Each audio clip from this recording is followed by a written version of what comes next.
né ici, j'ai grandi ici. Le centre du monde, c'est ici, pour moi, voilà. J'ai découvert la vie ici, d'abord dans cette cuisine, puis ensuite dans la maison, puis ensuite je suis sorti à quatre pattes. Et tout le monde, c'est autour de ça. Quand je suis né ici, j'ai vu que le soleil naissait d'un côté, se couche de l'autre. Et alors, je lui ai demandé où il allait. Et alors, j'avais repéré où il se couchait, entre tel mont et tel mont. Et alors, quand j'avais une dizaine d'années, avec mon cousin, on a dit, maintenant, on va aller voir ce trou. On va absolument voir ce trou. Il était le lever du soleil, c'était en été. On a emmené notre musette avec un morceau de pain et de lard, et on a marché. Je voulais me mettre à côté pour voir comment le soleil se couche. Évidemment, on l'a jamais trouvé. Donc on est revenu, le village nous cherchait déjà parce qu'on y faisait nuit. Bon, on dit, on revient. La semaine prochaine, on se lèvera 1 heure plus tôt. Bon, on n'a toujours pas trouvé. Donc, voilà, j'avais besoin de voir le monde, parce que tout le monde, tous les gens autour de moi parlaient, là, il y a des soldats en Russie, l'autre en Indochine, le troisième en Afrique, et les missionnaires nous parlaient des Esquimaux. Oh, ça doit être formidable, je voulais voir tout ça, quoi. Et puis, un jour, il y a un mot allemand, on dit Sehnsucht. Sehnsucht, Heimsucht. Moi, j'avais une soif d'ailleurs, et une fois ailleurs, j'avais une soif de là où j'ai grandi, quoi. Et je suis revenu vers les 40 ans, donc. Et puis en temps, voilà. Et puis je voulais des enfants à moi, à nous. Et j'ai eu soigné tellement d'enfants, mais des milliers. Mais c'était pas moi. Et maintenant, je reveux avec Erika, alias Anastasie, et on va les élever ensemble. Ce qu'on a fait. Et donc là, on discutait beaucoup ensemble, on discutait, quoi. Et donc on a découvert l'orthodoxie au Moatos, et on y retournait tout le temps en Grèce, toutes les vacances avec les mômes. Et c'est vraiment autour de l'Athos, Super Simeon, qui parlait donc l'espagnol et le français. Il dit, je ne crois pas, je ne crois pas en Dieu, hein. Il dit, moi non plus, parce que Dieu est au-dessus du concept. Ah oui, oh, d'accord, bon. Et puis, vous êtes français? Je dis, on dit un peu. Moi, ce que j'aime de la France, c'est l'anti-France. Eh ben, ça tombe bien, nous aussi. On aime bien l'anti-France. André Breton, c'est une sainte pour moi. Je dis, ah bon? Ça, c'est intéressant. Je dis, ah bon, Breton, oui, j'aime bien aussi. C'est une sainte pour moi. Donc, je dis, où je suis là? Je suis au Matos, et puis Dieu n'existe pas. Enfin, je ne crois pas Dieu parce que Dieu. Et puis, André Breton est une sainte. Je dis, là, il faut s'arrêter. Avec ce mec, on peut parler. Donc, je rencontre un bonhomme complètement hétérodoxe, enfin, dans la façon d'être. Je dis, ce mec, il vient d'ailleurs, il vit là, avec celui-là, on peut parler. On s'est quand même rendu compte, là, que c'est un peu difficile de vivre sans spiritualité. Ça, c'est quand même compliqué. Et c'est là on commence à réfléchir, mais où aller? Où se référer? On s'est dit, enfin, moi en tout cas, d'abord, enfin, on s'est dit, si on vit ensemble, il faut qu'on ait la même religion. Sinon, il y aura des guerres à table tous les jours. Vous, les orthodoxes, vous, les ceci, cela. Donc, on était d'accord sur le principe. C'est comme ça que ce cheminement s'est fait ensemble. Mais ça s'est vraiment fait parce qu'il y avait aussi cette envie de fonder une famille, tu vois, et que, voilà, c'est venu un peu comme ça, en fait. Jean-Baptiste est né, on avait envie de le baptiser, ça c'est clair, on était d'accord là-dessus. Mais baptiser où? Alors on s'est dit, comme l'orthodoxie, ça nous inspire maintenant, allons le baptiser orthodoxe. Alors on a écrit à Père Siméon pour lui dire qu'on viendrait en Grèce, qu'on viendrait baptiser le petit, enfin qu'on voudrait faire baptiser le petit. Et c'est là, lettre de retour, avec l'higoumène, on a décidé que vous allez être baptisés tous les trois. Et alors, le premier truc, c'est un peu un choc, Et après, on s'est dit, bah hop, maintenant, on a dit A, maintenant on dit B, et puis on y va. Et l'église la plus proche, c'est Strasbourg, et c'est loin, Sorbonne. Et ensuite, le père Georges, l'icomène à Athos, a dit, mais vous allez loin comme ça? Je dis, ben oui, il n'y a rien d'autre. Il me dit, mais vous avez de la place? Vous pouvez pas. Je dis, oui. Et je dis, vous ne pouvez pas construire, je dis, si. Et alors, avec un copain du village voisin qui a fait la même démarche avec nous, on a construit la chapelle, voilà. Et moi, je travaillais à l'hôpital à l'époque. Donc, tout mon temps libre, je maçonnais, je taillais la pierre, et ça s'est monté comme ça, doucement, voilà. Sur ce, le secrétaire de mairie, qui était aussi l'instit de la maison, il a vu qu'il y avait quelque chose en route. Et alors il me dit, qu'est-ce que tu construis là? Sans autorisation. Je dis, chez moi, je fais ce que je veux. Hein. Ben, il dit non. Toute construction doit être signalée. Je suis allé dans la piole à côté à la mairie, j'ai fait face profil avec au centimètre près, parce que je l'avais en tête. Il me dit, écoutez, je l'envoie. Je l'envoie à l'administration départementale, mais j'ai envoyé. Bon, je les envoie, et puis 3 semaines après, je suis convoqué. Grand bureau. Alors je dis, ah, c'est vous, oui, c'est moi. Alors il y avait 2 architectes. Il y en a un qui premier me dit, bon, pour moi ça va. Pour moi, je suis juste responsable pour savoir si vous avez respecté la distance entre le bâtiment nouveau et le voisin, en règle. Pour le reste, elle ne me regarde pas, c'est mon copain en face. Alors il dit, mais c'est quoi ça? C'est quoi? Mais c'est une chapelle orthodoxe. C'est quoi ça, orthodoxe? Je dis, vous savez pas ce que c'est orthodoxe? Vous qui êtes architecte. Alors je lui raconte l'histoire du christianisme en 3 minutes. Ah, il dit, c'est intéressant. Et puis, il dit, au bout d'un moment, on tchatche. Et il dit, vous savez pas travailler à l'hôpital de Tannes en telle année? Je dis, oui. Vous avez connu Madame Clara X? Ben, je dis, évidemment. C'est la sage-femme qui m'a appris à accoucher. On a fait, je sais pas, 25 accouchements ensemble. Ah, maintenant je sais qui vous êtes. C'est ma grand-mère. Donnez-moi ce papier. Et c'était tamponné. Et voilà. Cette chapelle, c'est un résumé de l'univers. D'abord, c'est construit sous la synagogue, puisque l'Ancien Testament nous appartient aussi. Ensuite, c'est un résumé de l'univers qui, d'une façon allégorique, organise et résume la communauté humaine et divine. C'est le monseigneur Jérémie qui est venu la consacrer. Il est venu avec une relique, une néo-martyr originaire de Smyrne, et qui est emmuré, dans l'hôtel. Donc, officiellement, c'est pas une chapelle, c'est une église. Donc, c'est dédié, effectivement, à Grégoire Latonite et à Anastasie la Romaine. Donc, c'est un souvenir de nos saints patrons. Voilà. J'avais envie de me réconcilier avec le Christ. J'étais fâché avec lui depuis 20 ans. Et puis, près de la quarantaine, mais quand même. Moi, j'ai grandi dans le catholicisme, donc très strict. Et puis, donc, je suis allé au petit séminaire pour être prêtre, pour être missionnaire. Et moi, je m'intéressais beaucoup à la religion, beaucoup. C'était des bons profs, c'est-à-dire la majorité d'enseignants.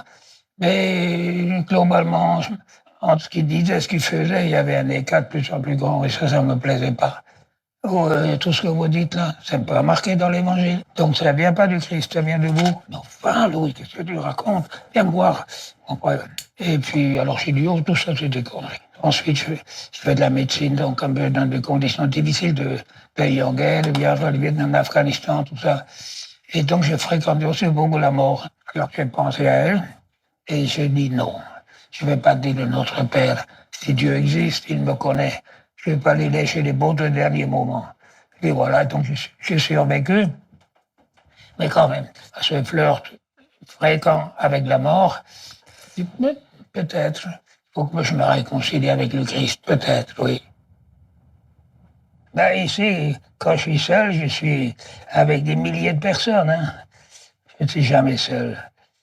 Et donc, évidemment, je pense à tous ces, surtout les mômes, bien frère, des milliers. Euh, bien sûr. Ah oui, ma compagne. Et puis, je n'aime plus trop en parler parce que c'est obsédant. C'est- J'ai vu mourir tellement d'enfants. Quand quelqu'un meurt, on se sent responsable de sa mort. C'est vrai et c'est pas vrai. Je veux dire, quand les gens âgés meurent, on est content et eux aussi. Par contre, quand les enfants meurent, et Dieu sait que j'en ai vu au Biafra, des milliers, là on est subitement, je suis obligé d'être le maître de la vie et de la mort. Je raconte juste le contexte un peu, mais il y avait l'hôpital de Santana où il officiait, mais il y avait encore des réfugiés dans la brousse, des villages un peu planqués dans la brousse, dans la forêt. La forêt tropicale, c'est 30 mètres, c'est une énorme forêt avec des fromagers, des arbres géants. Et là, tu voyais rien. Et les gens se cachaient là. L'aviation ennemie ne pouvait pas les voir. Donc il y avait 500 personnes. Et alors, donc je voyais bien que ceux qui étaient urgents ou pas, quoi, mais tout le monde montait par vitesse, enfin bon, vraiment bossait. Et les mômes qui étaient, je croyais qu'ils allaient mourir parce que les mômes sont les plus touchés. Et alors j'ai dit, ceux-là, je les emmène à l'hôpital, sinon ils vont crever. Mais dans ma bagnole, je les raconte, quand il y avait de l'endroit, je pouvais en emmener 37. Quand le temps était, quand j'avais un camion, je pouvais emmener 110. 110, donc je les mettais devant, j'éclatais les jambes, l'autre devant, les jambes. Écoute, 110, mais il y avait 200 à emmener, ou 50 à emmener. Mais où les mettre? Et on ne pouvait pas. 37, dans l'endroit, elle essayait de. C'était du record. Hein. Et alors, les mères étaient là, me tendaient les mômes. Et je dis, non, oui, non, oui. Alors, il y en a, je me souviens une, on était en camion avec Benoît et moi, et on est parti, on a attendu le soleil se coucher, le son. Elle a couru après, elle a jeté dans le camion sur la bande des autres, quoi. Et bon, sinon, enfin bon. Pour pouvoir le sauver, hein. Mais ça, tu as toujours dit, ça, c'était un des trucs les plus durs que tu devais faire. Oui, toutes les mères étaient là, je n'en emmenais que 37, alors qu'il y avait 137 à emmener. Je revenais la semaine suivante. Ceux que je savais qu'ils allaient mourir dans les 3 jours, je ne les prenais pas. Ceux que je savais qu'ils pouvaient venir 8 jours encore, je ne les prenais pas. Et c'était...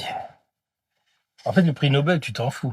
Oui. Comme la Légion d'honneur, qu'ils ont voulu. Oui. La première fois qu'ils ont voulu te remettre la Légion d'honneur, tu l'avais refusé. Non, non. Ah, tu l'avais pas refusé? C'est d'autres choses que j'ai refusées. Non, Oui, la Légion d'honneur, c'est les Kouchner qui voulaient. Oui, il a fini par arriver. Il t'a filé la Légion d'honneur aussi. Mais je crois que la meilleure médaille que tu as eue, c'est celle-là. C'est celle de la Croix-Rouge. C'est ça, sa vraie médaille. C'est qui aide à sauver les enfants. Son vrai diplôme, il est là. En fait, lui, c'est pas un type comme ça qui cherche la reconnaissance, la gloire. Sa vraie gloire, c'était de sauver dans les combien? 5000, 6000 enfants. Ça. Et alors, c'est pas le prix Nobel qui est au bout de ça, à la limite. Quand on a vécu ça, On s'en fout, ouais. Tu te sens fort. Hein. Oui. Tu te sens fort. Et que du meurt de même, c'est rien. J'ai fait un film sur Louis. Je pense qu'il faut presque le dire parce que ça m'a permis de fouiller un peu plus sa vie. Et Louis, c'est un personnage complexe parce que voilà, il y a cette histoire paysanne. Il vit toujours encore dans la ferme familiale. Il est devenu médecin. Il rêvait d'être missionnaire pour voyager. Et puis, il a écrit des livres. Il a fait un film. Alors, comment faire un film sur Louis Chitli? Parce que c'est dur. C'est Schnettari fort. Je suis allé voir d'autres médecins, d'autres French doctors. J'ai interviewé Bernard Kouchner. Je suis allé voir Max Récamier, qui était la grande figure des French doctors au Biafra, le grand chef qui avait mis un peu ça en place, on va dire. Max Récamier, oui. C'est Max Récamier qui vit toujours, qui est une merveille. Il a 92 ans. Mais les trucs que Louis avait, en plus, quand vous étiez face à des enfants comme ça, qui mouraient de faim, le côté paysan de Louis a beaucoup aidé. Par exemple, si on meurt de faim, qu'est-ce qu'il faut faire? Enfin, peut-être essayer de planter quelque chose. Donc, il se faisait envoyer des semences par sa maman pour faire un potager dans l'hôpital de Sant'Anna où il officiait. Le côté pragmatique du paysan, ça marche plus, il faut trouver un truc pour que ça marche. Il y avait des milliers d'enfants qu'ils ont dû soigner. Et dans ces milliers d'enfants, pour les reconnaître, il avait trouvé un système où il leur mettait des sparadraps avec les indications pour qu'immédiatement, il n'y avait pas d'ordinateur à l'époque, mais n'importe quel médecin qui travaillait là, n'importe quelle infirmière savait ce qu'avait l'enfant, où il en était dans les dosages de nourriture ou bien de glucose ou bien de tout ça. Et c'est lui qui mettait ça en place. Et les autres, qui étaient médecins aussi, médecins des villes, n'avaient pas ce pragmatisme du paysan qui faisait cette intelligence du paysan. Le meilleur prisme pour comprendre Louis, son orthodoxie, son métier de médecin, sa philosophie, c'est de ne jamais oublier qu'il est d'abord paysan, fils de paysan, et qu'il l'est resté. Ça vient de mon père. À l'école, j'ai appris à lire et écrire, un métier, mais apprendre à vivre, les valeurs de la vie me viennent de mon père qui était un plouc. Et moi, je suis fils de plouc. Et mon père m'a dit, c'est le plus beau métier du monde. C'est nous qui nourrissons le monde. C'est nous. Et puis alors, il y a le dicton que j'ai entendu souvent à l'époque. L'empereur a besoin du paysan, mais le paysan n'a pas besoin d'empereur. Le mendiant, c'est l'empereur. Et moi, je suis le king. Moi, mon père dit, nous sommes les rois. C'est nous qui sommes les rois. Tuer les paysans, il y a une expression, tu plutôt tuer le paysan, le reste va crever tout seul. On y est. Nous, on n'a rien contre le monde moderne ou le monde de la ville. Ça existe, c'est là. Mais c'est comme si la ville ne supportait pas cette autonomie qu'il pouvait avoir, cette autosuffisance des petites gens. Louis, c'est mon parrain. C'est mon parrain orthodoxe. Il est... Pourquoi je viens de rendre visite, Louis? Je viens souvent ici. Parce que le Campari est gratuit. Le Campari est gratuit. Mais en fait, les discours de mon père et de Louis se rejoignaient complètement sur cette petite paysannerie. Et comme on vient des mêmes milieux, on vient de la même histoire, on s'est tout de suite entendu. Avec Louis, on y allait plusieurs fois au Mont Athos.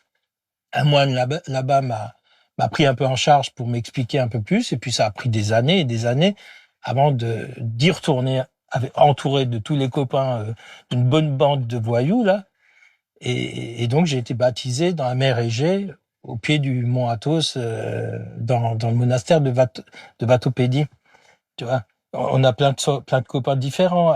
Il y a des menuisiers, Gilles, il était paysan. Maintenant, il est retraité. Mais enfin, il y avait un vigneron avec nous. Mais tous, quelque part, Louis, un révélateur et un emmerdeur qui nous oblige à faire attention. Alors Gilles, c'est vraiment un très bon pote aussi. J'en ai 4-5 comme ça. Et alors lui, il habite la région, il élevait des chevaux. Une cinquantaine de chevaux. Et alors, je t'aimais bien voyager avec lui comme avec toi parce qu'on discute, on picole, on regarde la beauté du monde. Et puis... alors il dit, tu veux pas m'emmener à la Torse aussi? Alors je dis oui, oui. Et il dit, tu sais que je suis juif? Ben oui, au fond, le Christ aussi était juif. Et bon, alors on fait le tour, on marche pas mal. Alors chaque fois, on rencontrait les gens, on disait, Eloït, au Christ. Et alors il dit, à propos, c'est bon, d'où tu viens? La Gaule, parce que les Grecs croient que la France est la Gaule. À Bringalia. Ah, Galles aussi, je dis oui, Galles. Mais tu es chrétien? Et j'ai dit oui, oui. Oui, orthodoxe. Bon, tu as dit baptisé. Oui, je t'ai baptisé, avant, il y a 40 ans. Grégory. Ah, bravo. Et ton ami aussi? Je dis non, mon ami est hébreu. Ah, hébreu. Formidable, dans mes bras, comme la mère de Dieu, comme la mère de Dieu. Écoute, Gilles, il pleurait. Jamais, en tant que juif, il n'a été accueilli comme ça. Il pleurait. L'hébreu. En fait, ce qu'on fait ensemble en prière, avec Erika, Anastasie, quand on est entre nous, la prière apprend avant le repas. Je la fais en allemand comme mon père faisait. Et s'il y a des étrangers, je ne le fais pas, quoi. Essaye de revoir ce en allemand. Et cela, je continue à le faire systématiquement. Même s'ils ne comprennent pas, les petits, ils se souviennent que le vieux, il disait quelque chose, et parce que le rite, les rites marquent l'imaginaire. Et puis, avec des années, tu dis, mais qu'est-ce qu'ils disaient donc toujours avant les repas, je suppose, hein. Enfin, j'espère aussi. Oui, que ça reste, qu'il y a quelque chose. Hein. Ça marque la mémoire. C'est comme les fêtes, les grandes fêtes. Ça. Et moi, mon père, je ne comprenais pas du tout ce qu'il disait. Je ne savais pas ce qu'il disait. J'ai mis des années à comprendre ce qu'il disait. Et alors, pour la Pâque, par exemple, donc moi, j'ai le Christos Anesti. Donc, je l'ai traduit en alsacien. Et au moins tous, en voyageant, à partir du rythme de grec. Christos Anesti ek nekron, Thanatos patisas, ketis endis mnimasi, zoin charisamenos. Christus ist auferstand von der Toten, mit sin Tod hat der Tod vernichtet. Und Dana in ihrer Gräber, Dana hat der Slava Chance. Την αυτού ο ύψιστος, η γέννηση σου Θεότο και χαράν εμείνησε πάση τη. Moi, j'aime le rituel. Et chez les protestants, c'est un peu froid, c'est un peu intellectualisé, tout ça. Et ça me tentait pas non plus. Et après, cette orthodoxie était venue. Et en même temps, c'était pratique, c'était chrétien. La liturgie, c'est l'opéra parfait. La liturgie orthodoxe, c'est vraiment l'opéra parfait. Par rapport à, justement, la sobriété ou le sécheresse des protestants, où il n'y a rien que la parole. Et chez les cathos, il y a un peu, il y avait quelque chose, mais il n'y a plus grand-chose qu'au niveau opéra. Alors que la liturgie orthodoxe, c'est l'opéra parfait. Et tous les sens sont pris, les yeux, les oreilles, la bouche, tout. On bouge tout le temps, on embrasse ceci, on fait cela. Et les enfants, on le laisse courir, enfin, il y a même une ambiance comme ça. Il n'y a pas dans les autres traditions chrétiennes, on va dire.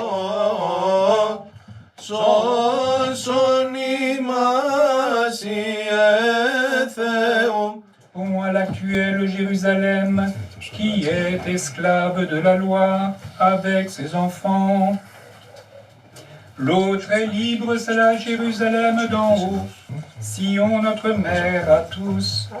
C'est d'elle qu'il est écrit, réjouis-toi, stérile, qui n'a pas enfanté, éclate en cris d'allégresse, toi qui n'as pas eu les douleurs, car plus nombreux seront les fils de la délaissée que les fils de l'épousée.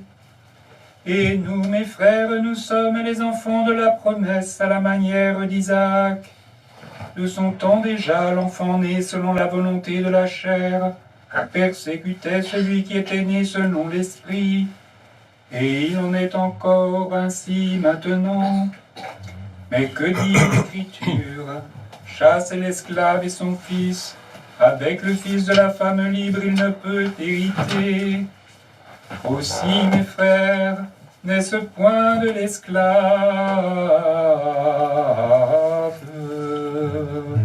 mais de la femme libre que nous sommes les enfants.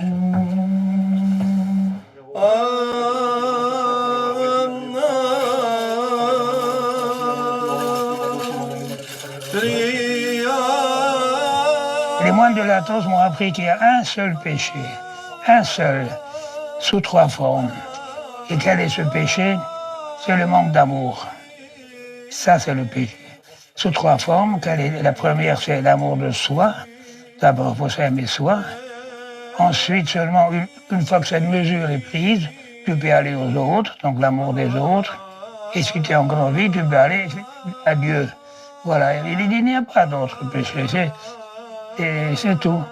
Et donc il n'y a pas de moralité dans la vision orthodoxe, si j'ose dire. Voilà, c'est le manque d'amour, c'est le seul péché.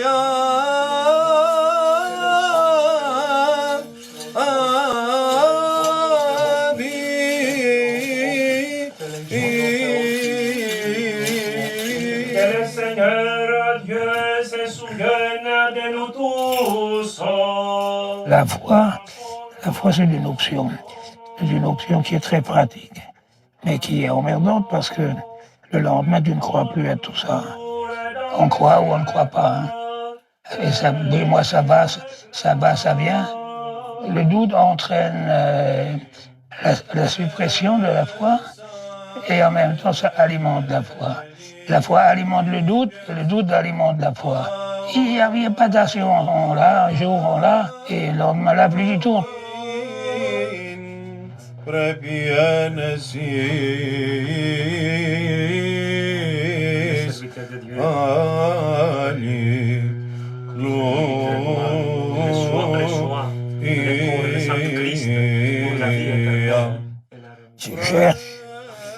Je cherche toujours. L'inventivité du Créateur m'épate toujours. Maintenant, j'ai plus tellement envie de voyager parce que je suis vieux, puis je n'ai plus le peps. Et moi, quand je vois une feuille, le dos d'une feuille, c'est la beauté même. Σήμερον Ιε Θεού, κοινωνών με παράλαβε, ομίγα της εχθρής σου τον J'ai vu tellement de choses dans la vie, de très belles choses, des choses abominables. Maintenant que je fais le tour, comme le soleil, moi j'ai l'âge maintenant de partir ailleurs. Et pour l'histoire de la pomme mûre tombe, mais les grains et les pépins vont dans le sol. Et à partir des pépins, il y a de nouveaux arbres qui naissent. Donc, on va dire, mes enfants, mes fils, petites-filles sont cette graine-là, quoi. Quant à moi, bon, nous croyons pas. Nous attendons la résurrection des morts et la vie des siècles à venir. Nous attendons. C'est le seul moment du credo de Nicée-Constantinople, nous ne disons pas « je crois ». Nous disons « j'attends la résurrection des morts, la vie des siècles à venir ». Donc moi j'attends aussi, sans impatience, j'allais dire avec curiosité, parce que je n'y crois qu'à moitié, mais j'attends quand même avec mon bouquet au coin de la rue. Voilà, et ça ne m'angoisse pas. La mort ne m'angoisse pas. Ça me fait réfléchir. N'ayez pas peur de la mort. N'ayez pas peur de la mort. Aimez la liberté. Apprenez à refuser, à dire non. Combien de soldats sont partis avec Napoléon à Moscou avec la grande armée? 150 000. C'est énorme. Combien sont revenus? 50 000. Et qui étaient ceux qui sont revenus? Les déserteurs. Donc apprenez à déserter. Ne suivez jamais des chefs. Votre chef, c'est votre cœur, c'est votre esprit, et pas un imbécile galonné. Et même si on est seul contre tous, c'est pas parce qu'on est seul qu'on a tort. Un homme seul peut sauver le monde. On finit toujours par trouver quelqu'un qui est comme vous, et la vie recommence, comme Adam et Ève dans le paradis.